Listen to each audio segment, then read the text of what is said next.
It's the anti-monitor, or is it auntie-monitor, or is it uncle-monitor? Let's go.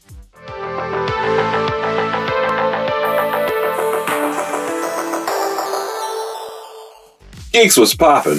DC Multiverse, McFarlane Toys. We got a mega fig here. You know I love them.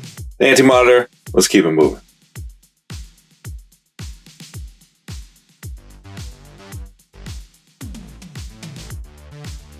Check out that artwork on the back. Pretty sure that's George Perez. Looks so good. We've got our bio card, and we have our regular size McFarlane stand for our irregular size figure. Ooh. Check it out. Smoke. Anti-Monitor, Crisis on Infinite Earths. Real name Mobius. On the distant planet Quard many years ago, a being named Mobius built a sophisticated device called the Mobius Chair. Mobius attempted to view the source of the antimatter universe, hoping to discover what sparked its creation. What he found was the anti-life equation, an infamous truth the tyrant Darkseid had spent a lifetime trying to locate. The equation merged with Mobius, transforming him into the immensely powerful Anti-Monitor. Anti-Monitor became a destroyer, traveling from one universe to the next, consuming worlds. He caused a crisis on infinite Earths, destroying the multiverse, an event only a few can recall. Boy, that is one sharp-dressed fella.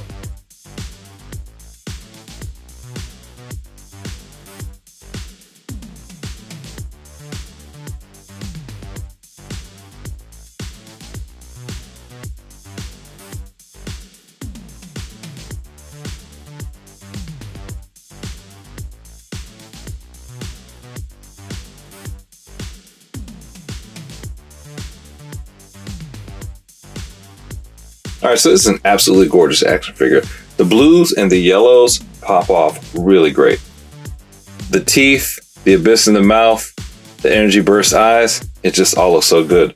The silver, think of Marvel Legends Strife or Colossus, the way that silver, the way that chrome is popping off, it just looks really good. McFarlane always hits on the mega figures. Now what I will say about it is, it's a lot smaller than I thought it was going to be. But more about that later. Yeah, this puppy's smoking. Love the tubing. Nice and flexible. Going all the way down. Feet a little pointy. But they'll do. Now this head, oh, okay. It does move in there. Surprise, whoa, did not expect that. Did not look like it was gonna turn. So you get a full 360 in there. Get a little tilt too. Say cheese. Okay, it does look down. Get all kind of surprises. Who'd have thunk it? Won't go as far as to say he looks up though. Arms go up yay high. They can go a little bit higher, but it starts to crush the tubing there, and that's where the connection is. I don't think you should do that because it'll probably eventually break it. Hug is kind of wide. No HR violations here.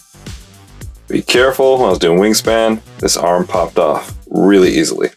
Wingspan. Double jointed elbows, giving you that work. 360 at the shoulder, super loose. And you do get a 360 at the bicep, but the tubing is going to prevent you from going all the way around. You get 360 at the wrist. Ball hinges at the wrist, give you good flexibility in any direction. Upper torso rocker gives him some crunch. The willy way back. Now his waist does add to that a little bit, but not much. You can see if I hold him here, the waist will go back and forth a little bit. Upper torso does give you a 360. You can lean with it, rock with it, and roll all night long. No thigh cut, just as well because you have the tubing here. 360 at the waist. No thigh cut, but that's just as well because you have tubing here. I'm assuming there's no boot pit either. Nope. And you're supposed to get a 360 down here, but you can see the calf portion of the boot cuts really low, so you got to work your way around it. I don't feel like scratching up my paint. Toe range up is sus. Down's pretty good. Split range is good, but one of the problems I'm having with him, legs are really loosey-goosey. I'm gonna put that up there, and watch, they just fall down. I don't know if you saw earlier in the video when I was working on the upper body that his legs would keep slipping. So real loose.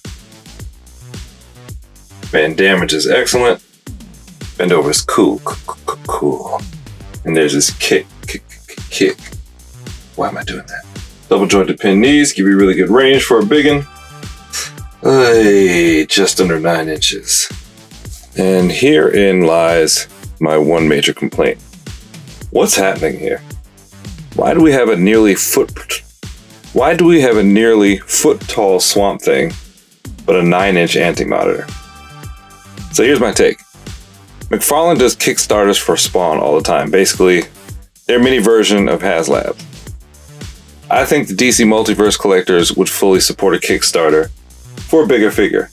Anti-monitor, you could at least give us like 16 inches or something on Kickstarter, maybe 20 inches. If not, and you want to put him on the shelves for $39.99, just like Swamp Thing, he could have been at least that tall. Yes, that's not in scale, but it would have been way better.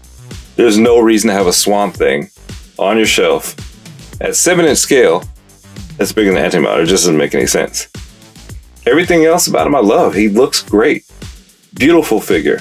Limbs are a little bit loose, but I can put some stickum in there. It's just the height. It just doesn't work. At 9 inches, when the average figure in the line is 7 inches, throws things off really badly. But anyway, I sound like I'm coming down on it. No, I'm not coming down on the figure. It's a great figure. I'm coming down on McFarlane Toys for kind of dropping the ball on this one. But maybe I'm being too harsh. What do you think? Let me know in the comments. Let's talk about it. Let's have a discussion. YouTube likes when we do that. Make sure to hit that like button, subscribe, turn on notifications, share a link with a friend who loves the plastic DC figures like we do. Until next time, geek out.